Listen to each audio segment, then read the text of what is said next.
Oh man, I love Wahoo zones. I do. You know why I love it? I love it because it's not a game of paint the square, it's a game of paint the circle. That's very valid. I also love it because Bloblobber has such a good time in here. It just like bounces off all the internal walls and you can paint the zone so quickly. Oh yeah, I reckon that the missiles are good. Oh, I reckon this double backline is coming out on Fred Crumbs is going to be very interesting for them. But they are going to be relying a lot on the on sharking brushes, I think, to be able to get in and really also like displace the rest of the other teams. Oh, it does look like, is that the color of the first again? So I think Fred Crumbs is the Bravo team. It's just that, wait, hang on, let me see what I can do. If I do this, and then this. Great, alright, we got it. Okay, it looks like the zone has been Captain Marie is going to be taking this lead. They're getting their drinks out as well to try and push up further ahead. But counter drinks. Counter drinks coming out as well. This is going to be a difficult, scrappy fight to win, I believe. And it does look like one player has gone down on either side, but they managed to get the zone back in control again. We can see these jumps being provided in on the side of Fred Crumbs. They try and come back in with the help of this inkjet as well. I gotta say, I love that they put the pole in the center of this zone just because of Zipcaster. Zipcaster can get so much height off of that pole and then allow the Octobrush to just paint the whole zone. It's so much fun.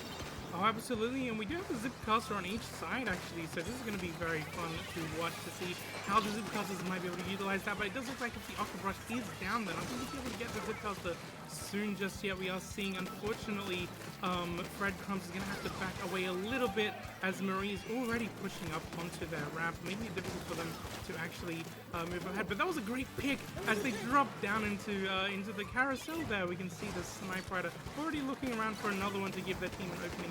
Back in that side, they do find it and they get back in control off the back of that as well. We can see some pretty fun team coordination there, just surrounding that zone from both sides. They might have to get pushed back a little bit from those missiles, however. I'm happy to see some back and forth in this. Like the past two were pretty one-sided zones, but now we at least have a penalty in play. We're going to get to see some more gameplay. Oh yeah, absolutely. When this has happened in my experience playing this map as well. There is a bit of back and forth I do love to see. And speaking of back and forth, Fred Crumbs has the zone once again with those drinks online too to help him out. Yeah, 100%. We've got a lot of... Oh, that's some very good Sniper Rider shots from on high there. The entirety of Fred Crumbs are in position to hold against Plat right now. And I don't think there's anyone flanking on Marie at the moment, so they should be good for now to hold this line for as long as they can. Only losing one player so far. They should be able to protect that jump back in. Oh wow, did you see that? Taking out that Zipcaster just like that with the Sniper Rider, that was an absolutely fearless play from the Sniper Rider, but it does look like they are going to be pushed back a little bit still. Unfortunately, Marie is still trying to find an opening back in, perhaps with these bombs, but their players are still dropping. Oh yeah, no, they're getting a little bit desperate. They're rushing the zone and they are not able to keep their players up. Meanwhile, Fred Crumbs are all in position to turf this zone.